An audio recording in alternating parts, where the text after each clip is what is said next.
Avant la sortie, ce qui s'est passé comme processus depuis que vous êtes ici, qu'est-ce que vous avez commencé par faire? Bon, on a commencé par, depuis vendredi matin, on a commencé par monter un four en briques réfractaires fabriquées avec de l'argile et de la paille. On a jusqu'à des grosses températures.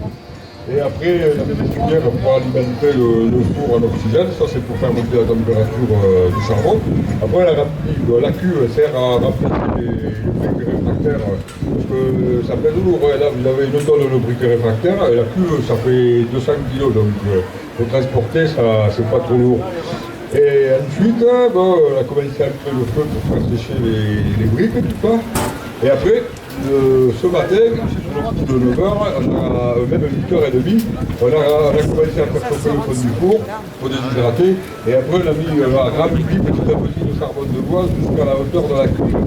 Après, une fois que c'est allumé, on mettait une couche 20 kg de minerai. Et le but de cette opération, c'est de réduire le minerai du fer. Donc ça s'appelle un bœuf pour l'eau. Et on a fait passer des charges de 20 kg tous les quarts d'heure, 20 minutes, jusqu'à maintenant. C'est-à-dire, on a passé 480 kg de minerai de fer à peu près 6h30, 7h. Et maintenant, bon, on va dans la loupe, en comptant, elle s'est formée petit à petit, ça fait comme un bout à bout. Vous avez le charbon de bois qui réduit le minerai, et ça décortique le métal, et puis le métal petit à petit descend dans le fond de la cuve, et il s'amoncelle. Et là, ça va créer un gros bloc d'acier. Voilà, normalement, on doit avoir à peu près 200 kg d'acier. Et d'ici un petit quart d'heure, on va passer à l'étape de l'accouchement du bas-fourneau, et voilà. Alors c'est toujours pareil, hein, c'est le bas-fourneau qui décide. Et l'obstétricien est en forme. Dominique, je me tourne vers les amis de K12. Une fois que le métal, on aura sorti cette loupe de métal, on en fera ce que l'on aperçoit ici. On va la morceler et en faire un certain nombre de morceaux qui vont être ensuite travaillés par les forgerons. Voilà, c'est ça, une fois que la loupe est sortie, en fait, on va la débiter en plusieurs morceaux. Et ces morceaux vont être triés en fonction de leur taux de carbone et de leur qualité. Et à partir de là, on va commencer les étapes de forge pour arriver là dans la fin. Pour ceux qui ne savent pas ce que c'est qu'une loupe, ça donne ça, hein, la loupe, quand ça sort. Et là, on attend une loupe de 200 kg. Celle-ci, Dominique, fait combien combien elle fait? Elle fait 20 kg. Donc on va sortir quelque chose de 7 kg. Tu sais ce qu'on va faire? On va faire un jour, on va la faire porter par tout le public et on va faire un jeu. Celui qui aura trouvé le bon poids repartira avec la loupe à la maison. J'espère que vous avez un truc réfrigérant, hein, parce que ça. Moi, je suis à 2 mètres du truc, je transpire déjà, tellement c'est chaud. Bon, tu nous dis, hein, nous on est prêts avec le public. Vous êtes prêts, mesdames, messieurs, hein? Non. Ouais. Non, rien, quand tu veux, on y va. Enfin, je veux dire... Ça va pas tarder, mais bon... Qu'est-ce que tu attends d'abord? Il faut mettre le doigt pour savoir si c'est assez chaud? Oui, mais non, il faut voir si le charbon est stable jusqu'au niveau des briques, parce que le rognon, il se trouve à ce niveau-là. Sinon, on va mettre du charbon partout, puis vous allez avoir chaud, je vous le dis. Et comment tu sais donc que ce moment précis, il est là? Tu regardes quelque part? Disons que... c'est quand on commence à être un peu fatigué aussi, hein, quand on a envie de terminer l'ouvrage. Ouais. C'est surtout parce que tu sais ce qui nous attend après. La nuit sera courte jusqu'à demain, je vous le dis. Parce que plus il fait chaud, plus on boit. Tu sais, c'est assez mécanique comme truc. Hein. C'est un gros piège, ça. Un gros piège. Bon, on est en train de prendre la photo avec tous les bénévoles de l'association. Ça se fait chaque année et cette année, comme c'est le 20e anniversaire, c'est quand même quelque chose. Je précise que dans ce que vous avez vu, que vous voyez sur la table, il y a ce qui servira à fabriquer une lame de sabre japonais.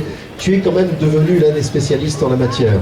Disons que spécialiste, oui, bon, mais c'est assez compliqué à réaliser parce qu'il y a beaucoup d'étapes à apprendre, et on en apprend toujours. Et oui, bon, mais voilà quoi. Ouais, je sais que tu es devenu un spécialiste. D'ailleurs, je peux le dire, Dominique, il parle couramment le japonais. Est-ce que vous voulez une démonstration? Hein? Je sens que ça vous tente. J'ai perdu un petit peu, mais bon, qu'est-ce que vous voulez que je vous dise? Un truc facile, par exemple, ça fait 25 ans que je fais ce métier. Je vais vous dire, Ogenki desu ka, ça veut dire comment allez-vous? Et nous on répond, parce qu'on ne connaît pas le japonais, on fait très bien, Dominique. Et quand même, On se souvient des Japonais que nous avons accueillis ici. C'était il y a combien? Il y a 3-4 ans déjà, non, 2000? C'était en 2011, je crois. 2011 déjà? 2013, c'est bien. 2011. C'est 2011. Ça avait chauffé. Ils nous ont fabriqué du sabre japonais. Mais ils nous ont vidé les cuves à bière, quand même, les Japonais avant de partir. C'est-à-dire que Dominique, on a eu le tort, tu sais, on a eu le tort de leur faire goûter. C'est comme fort, vous voyez, une fois qu'on goûte, on peut plus s'en passer. Et quand on a commencé à les faire goûter, ils se sont dit, c'est pas mal du tout. Ouais, c'était très, très bon, oui. Et ils adorent, c'est vraiment des accros au fromage de l'Aveyron, et en particulier Roquefort. Il est meilleur que chez eux. Oui. Bon, oui, c'est ça, oui, t'as raison. Vaut mieux pas qu'ils fassent du Roquefort, ils savent faire par exemple des sabres, des lames de sabre japonais. Je commence à attraper des couleurs, est-ce que c'est normal? Des couleurs de quoi? Regarde. Des sueurs, oui. C'est parce qu'il fait chaud, là, on commence à rôtir, je veux le dire. Mais vous allez rôtir plutôt, là. Tout le monde devrait rôtir. D'ailleurs, j'ai enlevé le haut, je crois que je vais enlever le bas, parce que vraiment il fait trop chaud. Non, je vais attendre un petit peu, Il faut quand même rester de babiller, parce que ça protège de la chaleur, il ne faut pas toujours... C'est la raison pour laquelle tu as le kimono. Voilà, exactement, ça fait un écran contre la température. Mais bon, je pense que ça va être l'heure de défourner, parce qu'il y a des impatients, Alors, armez vos appareils photo, vos caméras, vos smartphones, parce qu'il y a un moment qu'il faut savoir saisir. Ça va être, même pour nous, ça va être un peu dur à défourner. Bon, je vais m'éloigner un peu si tu me le permets, je vais mettre là-bas. Là-bas c'est bien? Non, pas là-bas, parce que là tu vas reprendre. Ah, là on a perdu quelqu'un. Là je me mets là, je reste là. Là-bas? Ouais, dans la caisse en fer, c'est bon? Bon, je vais essayer de ne pas vous gêner. Il n'y a pas de place, c'est dommage. Évidemment, pendant ce temps-là, je ne vous commenterai pas car je ne connais strictement rien. Il faut connaître ses faiblesses. Je pourrais vous parler de radio, de télévision, c'est un peu mon métier, mais pas de bas-fourneau et de loup en l'occurrence. Allez, c'est parti pour le travail, mesdames, messieurs. Est-ce que, s'il vous plaît, je peux vous demander des applaudissements pour toutes celles et ceux qui travaillent devant vous? Parce que ça les mérite, vraiment. Antonin, viens à mes côtés, Antonin. Voilà. Je vous présente le plus jeune maréchal de France. Contrairement à celui qui avait fait la guerre. Moi, tiens, assieds-toi là, Antonin. Voilà. Quel âge tu as? 10 ans. Ah, 11 ans. Oui, parce que depuis un an, tu as grandi quand même, je vois. Où il est ton papa là? Là-bas avec les gants rouges. Et son joli bonnet bleu. Comment ça s'appelle ça? Un bandana, on va dire que c'est un bandana. Et alors c'est lui qui t'a donné envie de faire un peu de ce joli métier, mais très difficile? Ouais. Quand est-ce que tu as mis les mains la première fois pour essayer de fabriquer quelque chose? Parce que je sais qu'il a fabriqué sa propre lame de couteau aujourd'hui. Je pense que c'était vers CEM que j'ai commencé à faire le couteau. T'aimes ça? Ouais, ça Tu as envie de faire ton métier de ça? Je sais pas encore. Est-ce que tu préférerais pas être, je sais pas moi, pilote d'avion? Non. Instituteur? Non. Non plus? Non, eh ben, je crois qu'il a la vocation. Allez, c'est parti, le travail. Tu peux me le commenter peut-être, toi, tu sais tout ça, non? Tu peux me le commenter? Ce qui se passe? Pas trop? Bon, on va regarder alors sagement. Le bas-fourneau a donc été construit vendredi. Dominique nous disait que ça avait nécessité 1 tonne de briques réfractaires et en plus donc la cuve en acier qui a été construite pour l'occasion qui fait 200 kg. Et c'est l'association K12 qui gère tout ça. Je ne sais même pas si on va pas avoir un petit peu de main des forgerons catalans.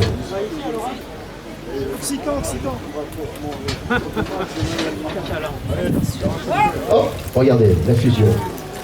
1200 degrés là, dessous. Si quelqu'un doit faire briller la viande pour ce soir à la maison, profitez-en. Hein. Oh, c'est photographe, alors. Ouais.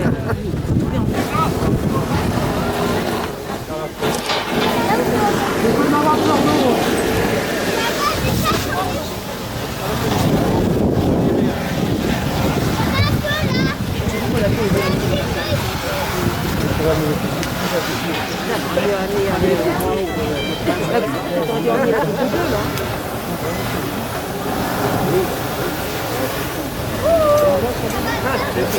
J'adore quand les gens prennent une photo avec le smartphone et que ça sonne en même temps. Allô, Mireille, oui, attends, bouge pas. Je prends en photo une boule de feu. Non, tu déconnes.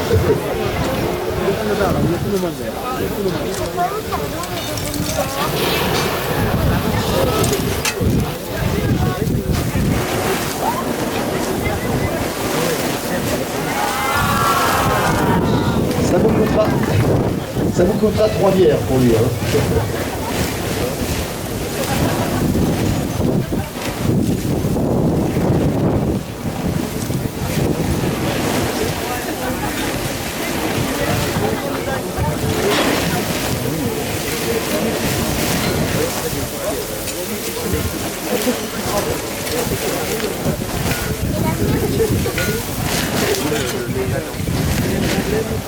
Et on pourra pas la sortir.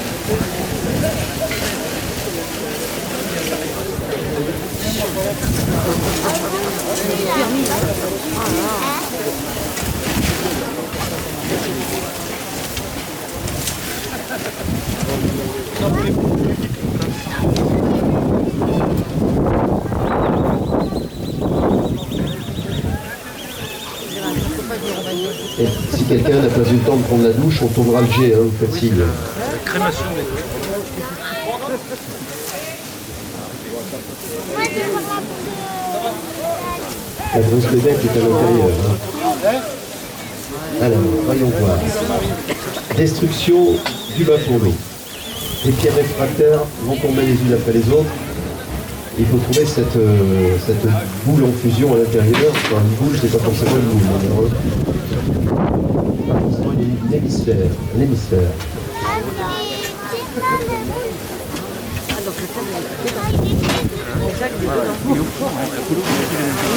Ça, c'est vraiment spectaculaire à chaque fois que ça se passe. Alors, à la fois d'émotion, parce que travailler le feu, la fusion, c'est quand même quelque chose d'incroyable, mais surtout de savoir ce qui va sortir de tout ça après 24 heures de cuisson à la maison. de cuisson entre vitesses.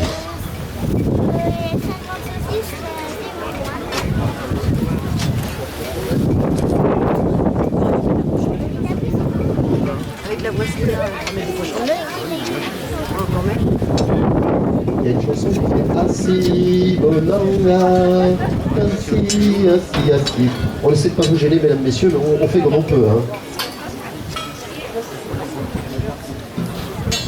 Ceci dit, j'autorise les dames à monter sur les épaules des messieurs. Et pas la messe.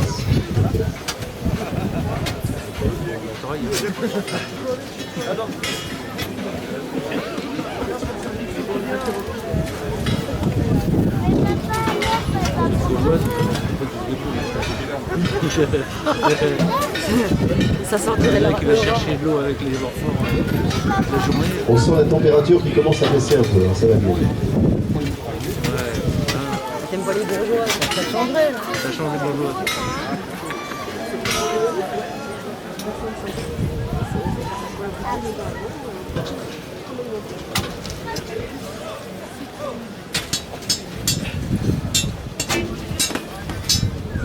Mais elle est tout au fond, la truc.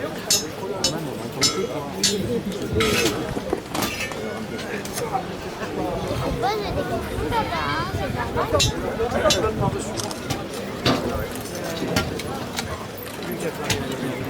Des flammes, quelqu'un les flammes. Ça me fait un peu de peine parce que je les ai vus construire ce bas fourneau, ils ont mis tellement d'intention dans tout ça, maintenant ils sont en train de tout casser. C'est dingue ce métier.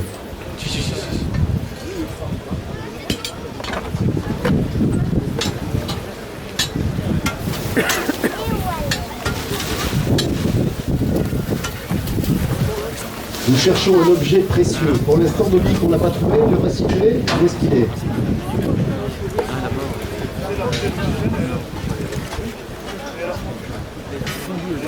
Il va falloir descendre de 3 étages. Ouais.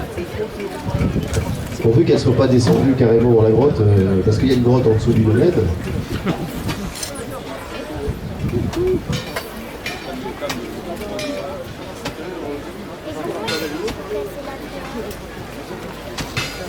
Oui, mais comment elle est facile à passer?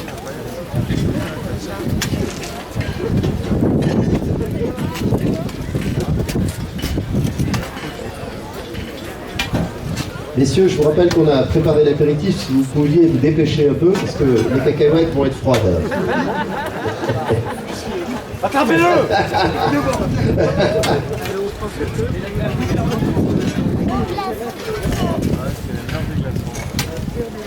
Il y a quelqu'un qui m'expliquait hier soir qu'avec de la fusion, on peut faire du froid, fabriquer du froid. Si vous avez la technique, je veux bien le partager.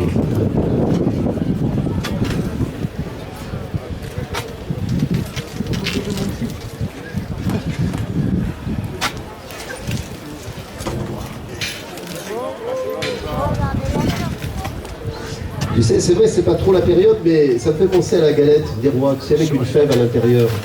Tu es obligé de manger toute la galette avant de trouver la fève. C'est le problème, parce que là, à chaque fois, je prends 2 kilos. Papa, pourquoi les camions envoient les poubelles?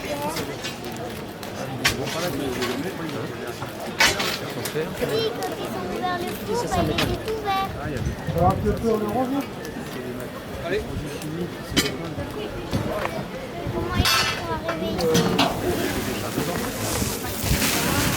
Comment ils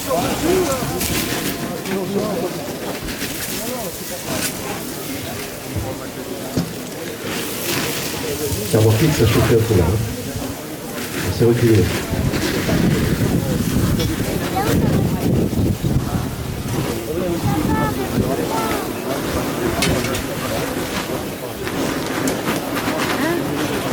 Non, on n'est jamais. La dernière fois que nous avons fait cette opération, enfin pas moi, parce que c'est pas moi, mais l'association K12, ça a pris 3h30. On vous l'avait pas dit, hein. C'est pour voir si vous allez tenir jusqu'au bout. Quelques encouragements, mesdames, messieurs. Je pense que ça leur fait plaisir. Allez, vous pouvez les applaudir. Je vais faire les goûts. Hein. Bravo les gars. Allez, un premier étage est tombé. Il en manque plus que 3.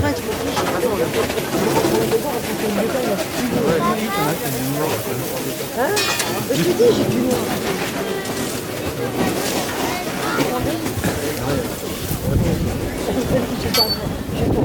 Dans cette opération, les visages sont meurtris, sont rougis, sont déterminés.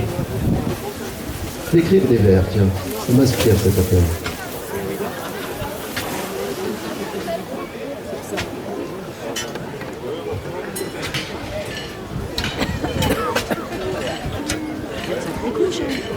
Aïe, aïe, aïe, aïe. Là, ils viennent vers nous, les gars. C'est pas bon signe. Éventré. Oh là là. Oh là là là. Ah, ça rigole pas, hein. Ah, il rigole pas, hein. Oh, dis donc. J'avais un petit peu de poils au-dessus des yeux, je les ai perdus. Oh. Vous avez assez chaud, c'est bon, vous le dites, hein. Si vous voulez qu'on rapproche encore un peu.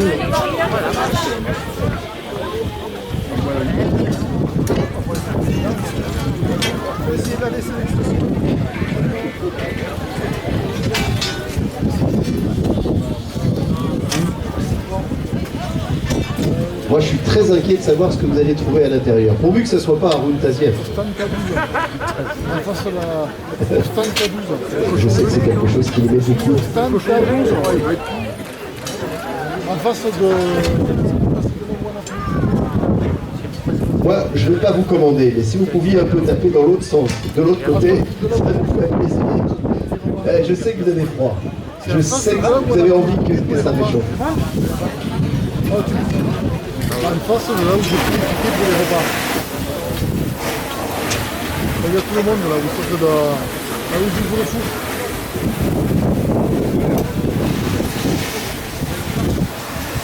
Ça t'a vu le aussi?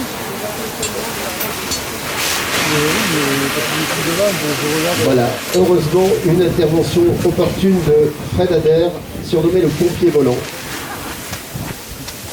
Merci. Ça va mieux. Hein.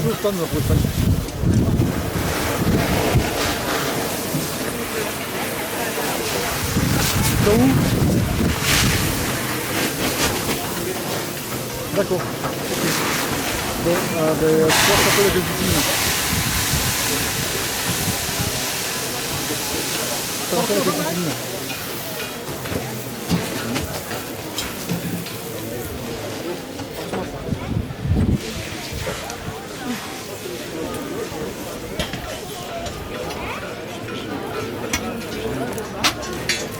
Chaleur, toi, du près, ça va être.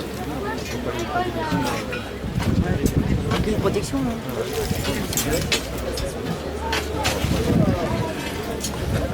Ouais, mais après, c'est du design.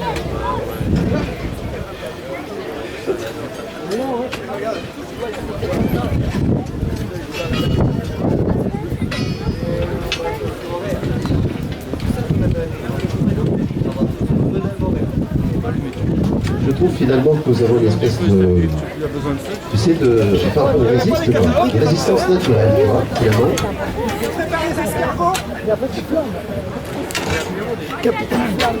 Un choix.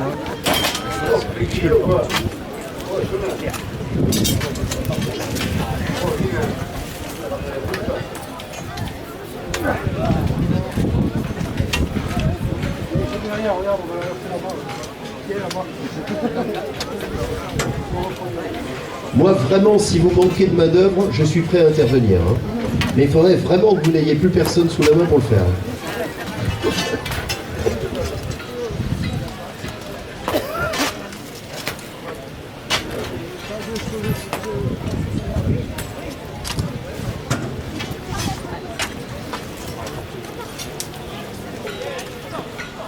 J'imagine déjà les gens à qui vous allez dire « Je suis allé sur le coast du Larzac et vous ne pouvez pas savoir comme j'ai eu chaud. » Oui, mais Brigitte, t'as la polaire. Oui, non, mais c'est parce qu'il y avait un peu de vent. On a un peu souffert. Pour vous donner une idée quand même, là nous sommes autour d'un foyer à 1000 degrés enfin au départ. Et il faisait 5 degrés ce matin quand nous sommes arrivés. 5. Et il faisait 36 il y a 4 jours. Enfin, il n'y a rien à comprendre.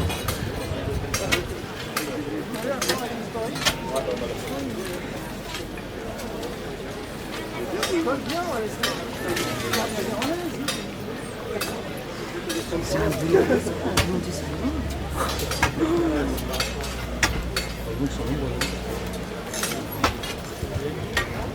Quelle opération. Dominique, ça va comme tu veux? Fais-moi un petit hochement de tête. Je te sens stressé. C'est chaud? Non mais hey, c'est toi qui as choisi le métier, hein, c'est pas moi, Dominique. Hein. Moi, personnellement, je fabrique des glaçons.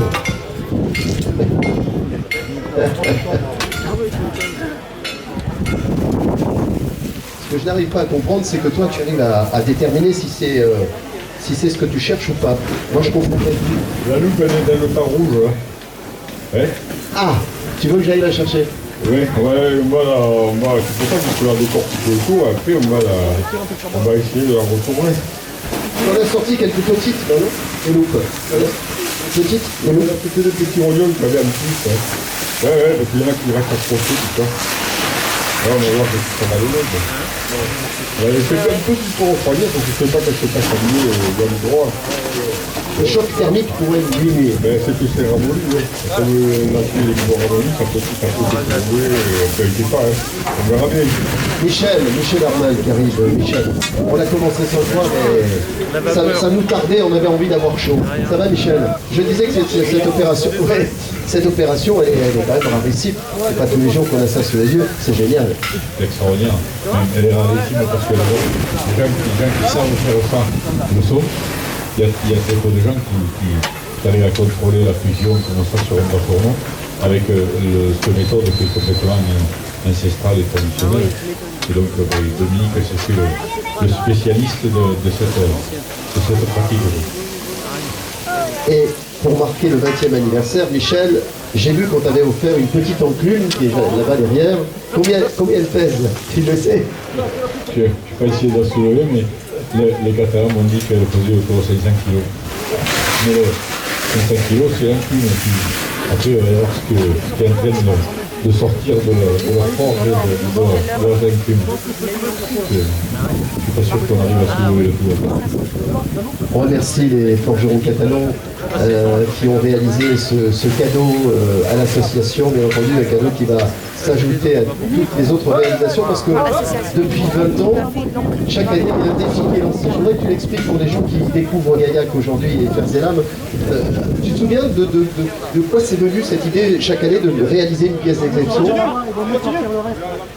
Non, moi je ne me souviens pas vraiment de comment, de qui c'est venu, mais c'était l'idée au départ, c'était d'organiser un travail ensemble, en commun, qui permettait d'échanger les différentes techniques des uns et des autres, en sachant que les rencontres de Ferzelam se sont créées pour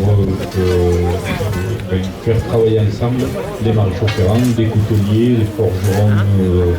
des forgerons d'art, des artisans qui étaient serruriers, tous les gens qui travaillaient du fer et du feu. Et donc le fait de travailler ensemble permettait de changer énormément de choses. Et quand on a décidé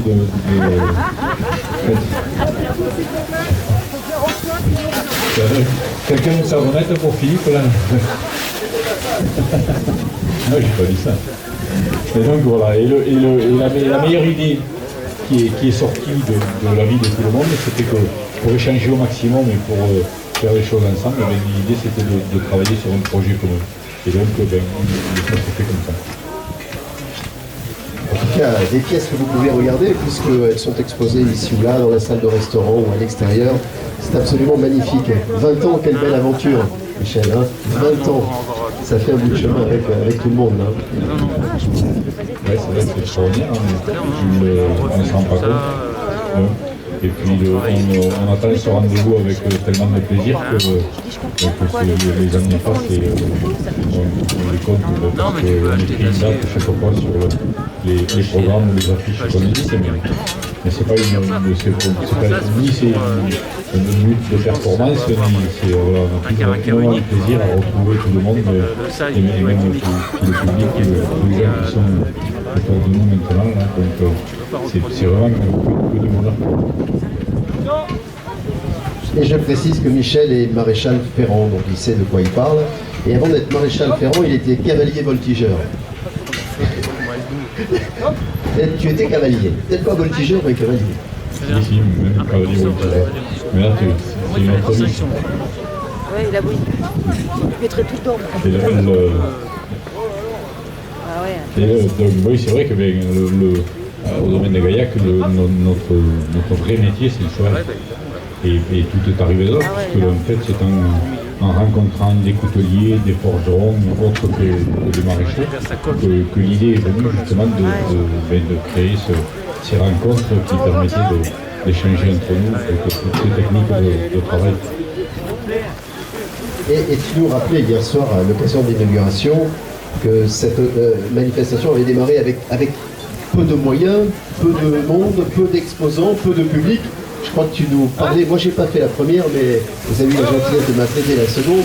Et donc il y avait très peu de public à l'époque. Et puis dans les souvenirs aussi de cet album du 20e anniversaire, il y a eu des moments quand même folkloriques. Il y a eu des sorties de véhicules du champ au tracteur parce qu'on avait un peu de pluie.